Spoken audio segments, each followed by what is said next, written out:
pandemic taught us so many different lessons. You know, it really Exactly. taught us things that we probably never really tapped into. What would you say were some of your biggest lessons when the pandemic first kicked off? Well, one thing is, I think, and I appreciate what you said about LA or whatever. I think the difference between me and a lot of people, I didn't come out here to make it. I think that sometimes people move to a new city and they be like, yo, I'm coming out there, it's going to be that. That's not why I moved out here. I was already going to make it anywhere I go. You can put me in West Virginia. You can put me in Utah. You know what I mean? I'm going to do my thing. My talent going to make its way to where it's supposed to. But I think that when I moved here, I knew that this place was special just because in the pandemic, we was forced to not leave the crib. We was forced to just be in the house. Yes. And I was like in and out of different beaches. I was out at different parks, taking different hikes. I was just like jumping rope outside, working out outside. I found the greater parts of myself in those quiet moments where we couldn't do nothing but be alone because I didn't have a roommate. You know what I mean? I moved out here by myself, so I spent literally a whole year and some change by myself. I went home for Thanksgiving. That was the only time I even left LA while I was here or whatever. But in those moments, it taught me how to be creative with reaching new people.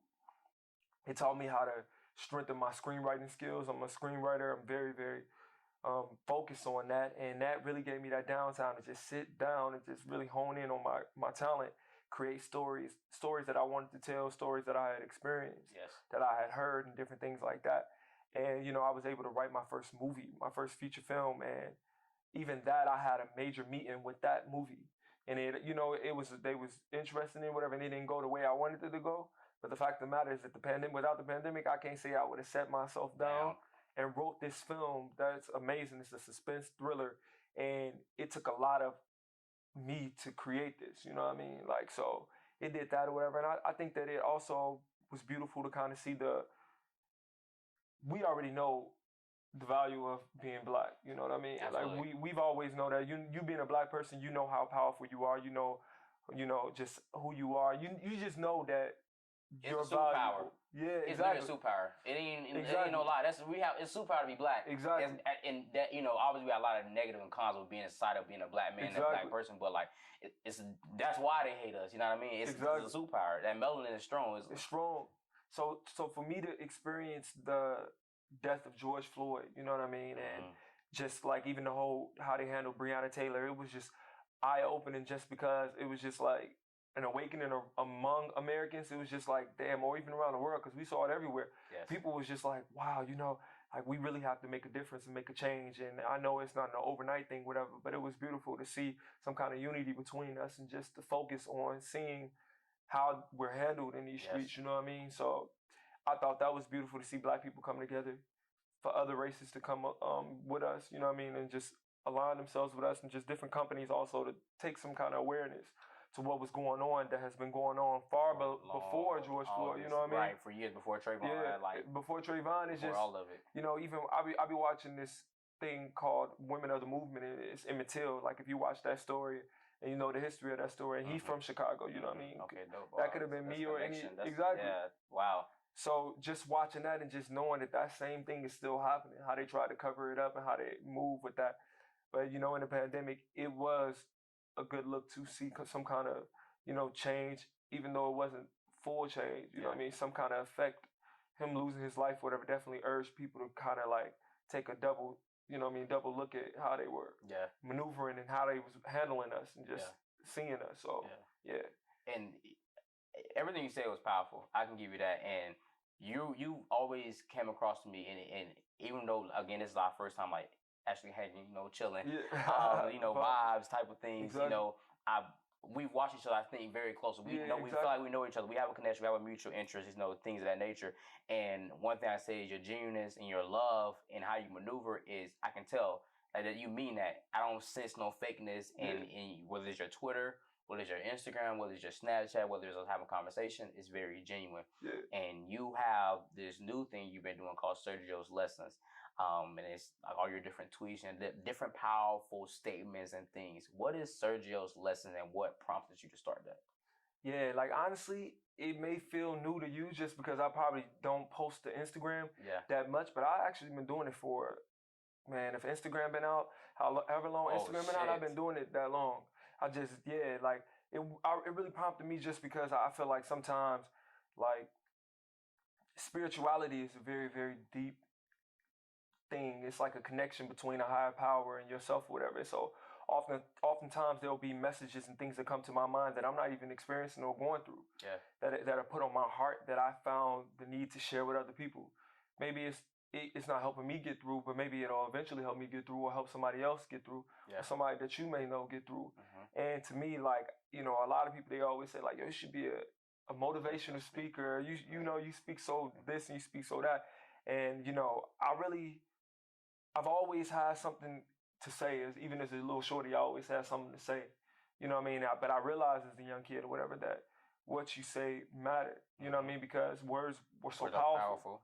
So I had to unlearn the idea of like, well, I had to embrace the idea that my tongue was powerful. You know what I mean? Like the things that come out of my mouth were very powerful. Into the universe. So I wasn't always this enlightened in terms of using that to the best of my abilities.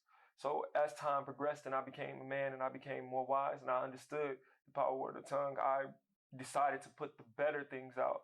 Like the better half of the things that I had to say in my thoughts and those feelings, whatever, and just let them fester or let them, you know what I mean, like make their rounds around people, whatever, and just make some kind of effect on people. Yes. So when I say those things, whatever, oftentimes it's just God speaking through me to share it to people and just to say what I say and just hoping that it reaches the right person. Absolutely. So I love when people be like, yo, the favorite, is this the one? Or they say, oh, this the one. Oh, this is it. Heard it. Yeah, no, that one. Yeah. Or like, yo, you don't understand how much I needed to hear that right now. You know what I mean? Like, and I'm like, damn, I can't even really relate today.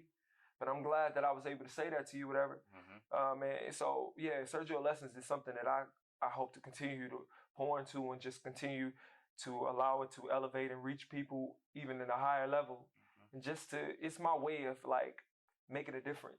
Yes. Even if it's just a small nugget, just making a difference. Because everything counts, you know what I mean? You never know who's being impacted by what you're doing, and even within that, you know, and a lot of you guys that, you know, have your feed, you know, you may control what you put on your feed.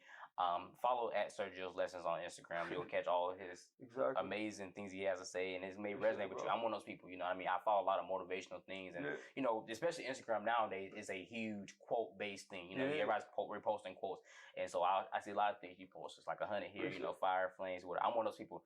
This the one. That's the one that do it. And you're so focused on your mental health. You're so focused on your physicality, and I know you're fit. I think are you vegan? Yeah, raw vegan. Raw vegan. Your mental. How important is your fitness and your mental health to you? Well, you know, it's very, very important to me. You know, I grew up in a very chaotic household. You know what I mean? So tell me about it. Yeah, it was 7 of us, 7 kids in one crib. Wow, that's crazy. I'm the oldest of 7. Used to be oldest of 7. I'm now the oldest of 8. My mom decided to have a baby in the middle of the pandemic. Well, congratulations. Right, so I'm now the oldest of 8. But yeah, for as long as I was the oldest of 7. Shout out to my baby sister. But yeah, I'm the oldest of 7, 8 now. Yeah, I got 12 other siblings. Wow. In total, you know what I mean? But my mom, she raised 7 of us. And like we had like my uncles, 2 of my uncles, my grandma, some of her friends. Like it was just a really, really big household.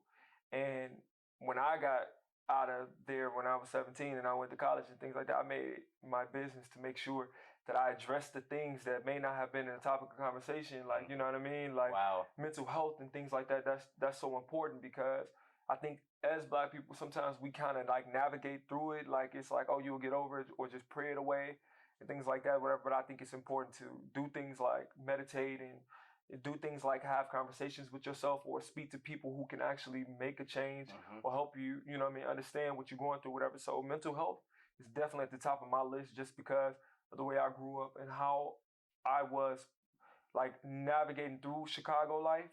So once I finally moved to Atlanta and I was able to get silence, because silence is so golden, I was able to kind of see the things that I didn't like about myself or the things that may have been a challenge for me, whatever, that I just probably glossed off. You know what I mean? It's nothing. Like, Absolutely.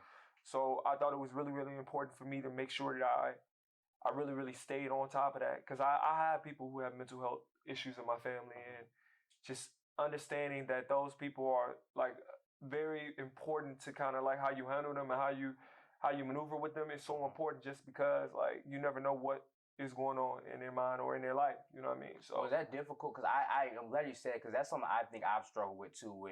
I'm like I don't want to say the black sheep, but like you said, talking about mental health within my family and certain conversations and talking about love. That's something I wasn't really used to growing up. But now I'm so in tune with my emotions. I can talk about mental health.